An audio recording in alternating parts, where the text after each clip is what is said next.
Next, on the same theme of creating superior angles, which both work to your advantage defensively and offensively, we want to be able to cut an angle with a step and then adjust it. Okay, so as opposed to just these different planes that we moved in, sometimes they're going to be sharper angles, more compact and concise angles. So from here, one of the simple ones is just being able to, while facing my opponent, just step and then move my other leg into a position where now I'm not facing straight on anymore. Now, as you know, if you have any stand-up experience, that's usually occasioned by your opponent immediately following you. It often may seem like they're following you at exactly the same moment, but if you are able to do this effectively with good timing, you will have at least a momentary advantage, which again protects you and allows you to deliver some offense. So very important skill. So if I'm moving off of my lead leg, okay, again, it's going to be a step and drop that leg back. If it's on the rear leg, you'll see me step out.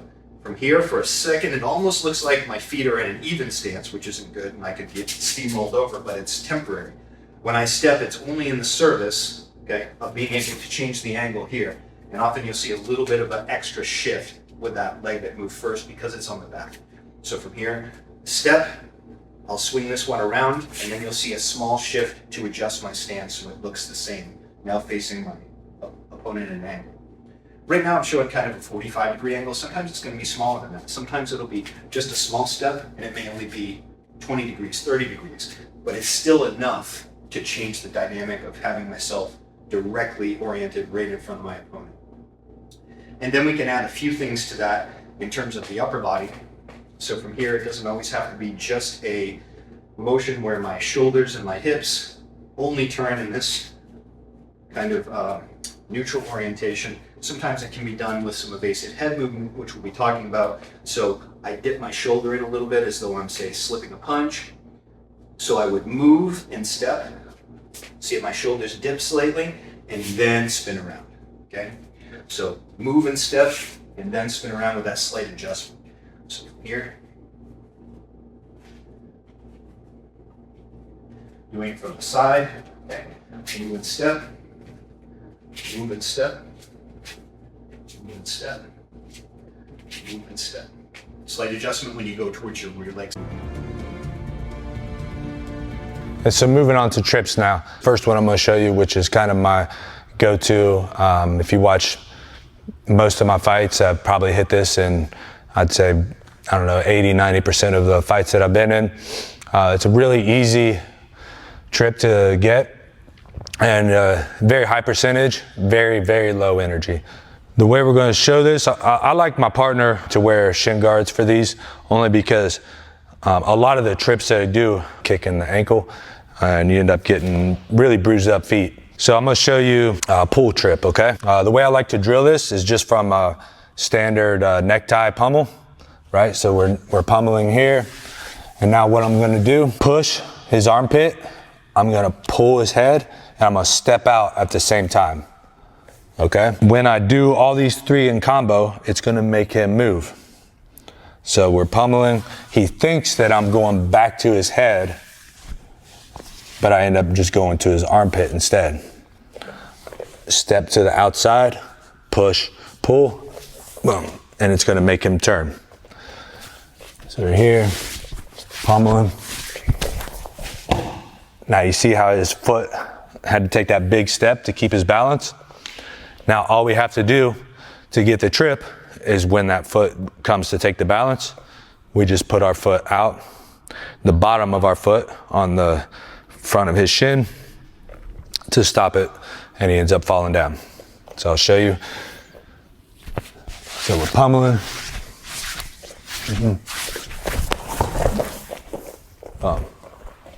Other side.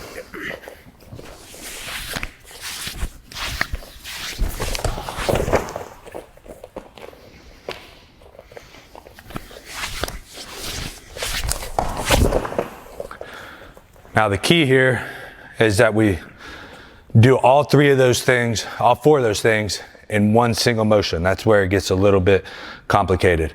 So what I have to do, This arm is up around my head. I got push here. So I'm getting his weight from, again, his spine just off center just enough.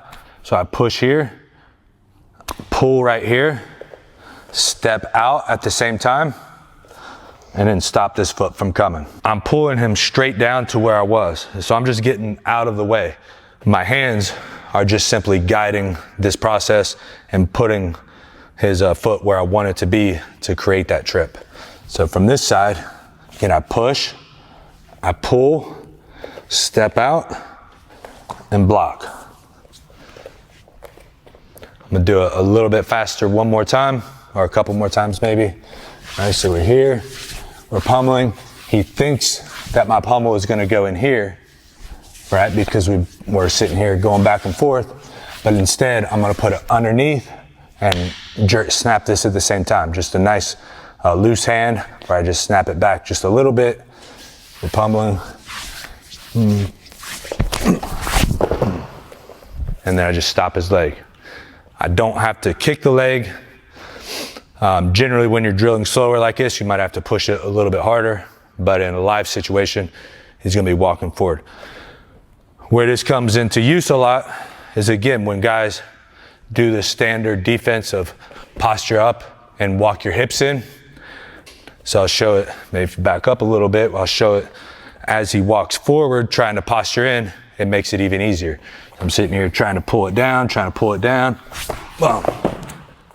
And see, now I don't even have to like push his foot at all. He simply walks right into my foot, falls down, my hands guide him to where I want him to go. Guillotine defense. When would you get caught in a guillotine? Sounds kind of crazy, but it's very common. When I go to clinch, when I go to establish a clinch on a bad guy, once I get in, if I leave my head low, he might wrap my neck. And if he does, he might grab his wrist and start pulling and hurting my neck. So this is a choke that someone can catch on you, a bully can catch on you, and if you don't know how to defend it, if they squeeze, you're in trouble. One time when I was very young, 12 or 13 years old, I had a little scramble with a kid, and when I shot in to tackle him, he grabbed my neck. So it's very common, even with kids who don't know jiu-jitsu. So when he wraps my neck, here's the defense.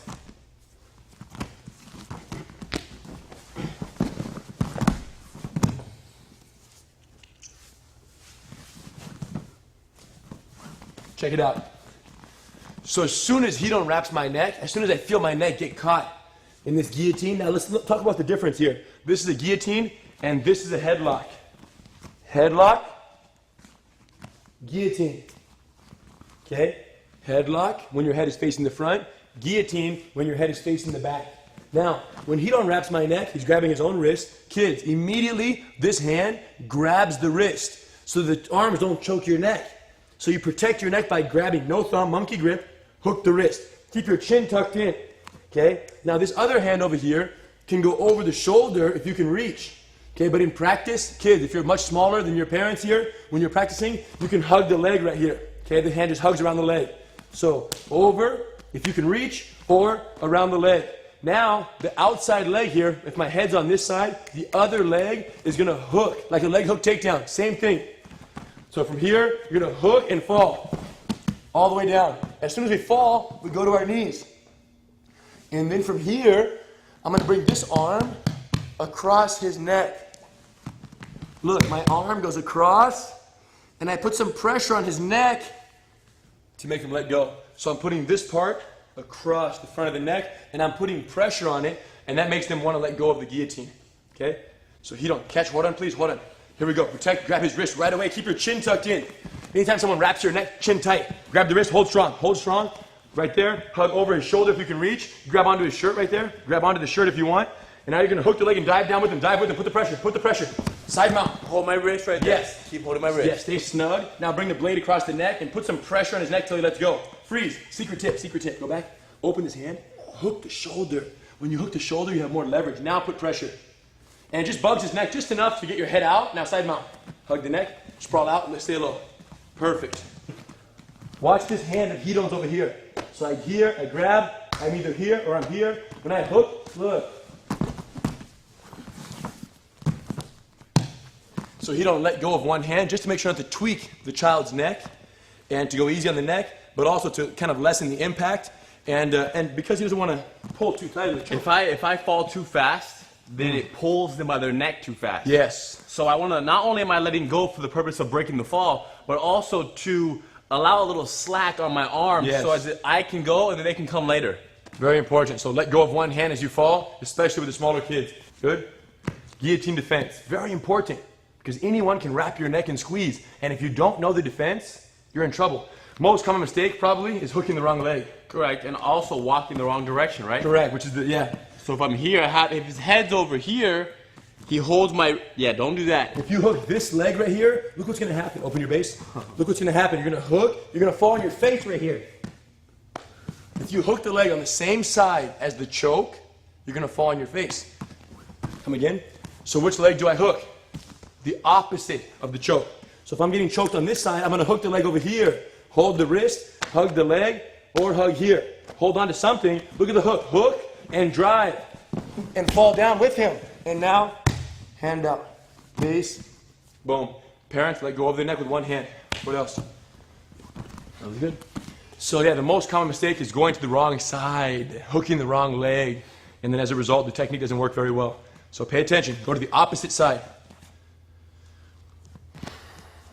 Guillotine defense. Do it like this in slow motion. Okay, parents, hold gentle, fall slow, side mount, and make sure you use that little leverage. Hook the shoulder for leverage on the choke when you put pressure on their neck. And just enough pressure for them to let go. As soon as they let go, which they will, side mount.